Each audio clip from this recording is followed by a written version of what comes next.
Good day, I'm Theodore Henry and this is your JIS News for Friday, June 17, 2022. A state of public emergency, SOE, has been declared for the entire parish of St. Catherine. Prime Minister Andrew Holness made the announcement this morning during a media briefing at the office of the Prime Minister. He says the alarming incidents occurring in the parish triggered the enforcement of the SOE. The government of Jamaica has to act. The government of Jamaica cannot sit by and see innocent Jamaicans going about their business on their way to work or from the market and having to be scurrying for their lives.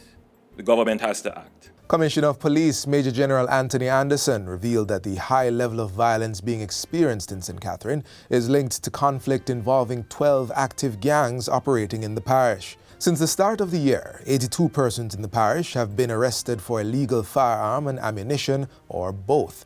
The security forces have also seized 59 illegal guns, a 28% increase compared to 2021. Several gang members have been prosecuted, and the security forces have been leading community engagement programs across the parish. Despite these efforts, as at June 15, the St. Catherine North Division recorded 70 murders and 51 shootings, representing a 52% and 76% increase respectively when compared to the similar period in 2021. Meanwhile, in the St. Catherine South Division, 58 murders were recorded over the period, as was the case last year, and 53 shootings recorded compared to 43 last year, an increase of 23%. The police commissioner says the state of emergency will allow the security forces to optimize resources to bring the situation under control. In the meantime, the Get Every Illegal Gun campaign has been bearing fruit.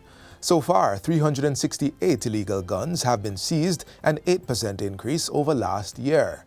In June alone, 48 illegal guns have been taken off the streets. 7,449 rounds of ammunition have also been confiscated. At the same time, the Commissioner of Police says significant emphasis has been placed on incorporating technology into investigations, as well as building the force's institutional capacity. He is urging St. Catherine residents to be patient and brace for disruption and delays as the security forces carry out the state of emergency. The public can assist by complying with the security officers at checkpoints, adhering to the curfew guidelines, and notifying the JCF of any breaches of professional conduct by members. For persons residing outside of St. Catherine, please advise us if you see persons turning up in your communities that you may have concerns about.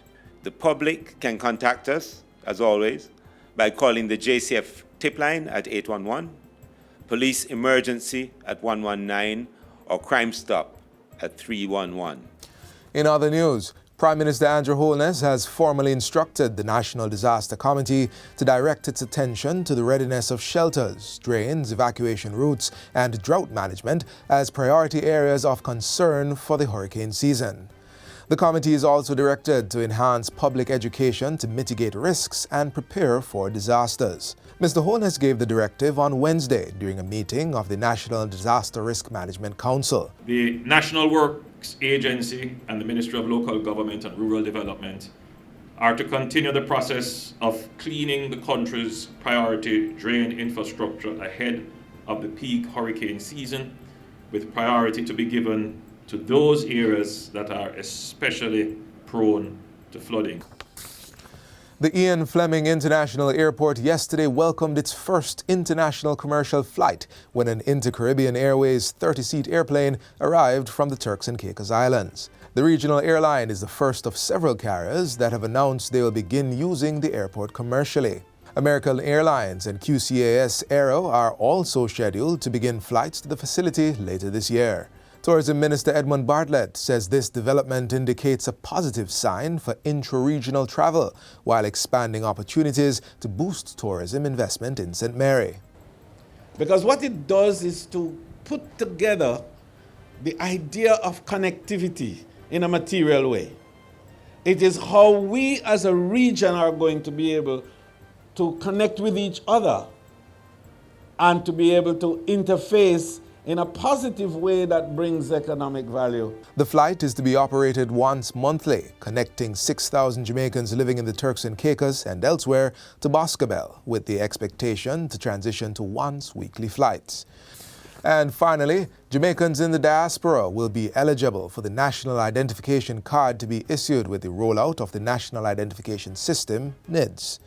Minister without portfolio in the office of the Prime Minister, Floyd Green, gave the assurance during this week's Jamaica 60 Diaspora Conference. He also assured the participants that the data collected under the NIDS will be safeguarded by the latest technology with oversight and regulation to ensure compliance and protection of data use. By law, we will have an inspectorate that will ensure that our National Identification Registration Authority is complying with the legislation.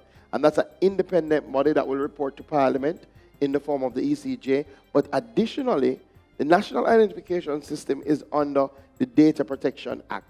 And that's it for JIS News Today. I'm Theodore Henry. Thanks for watching.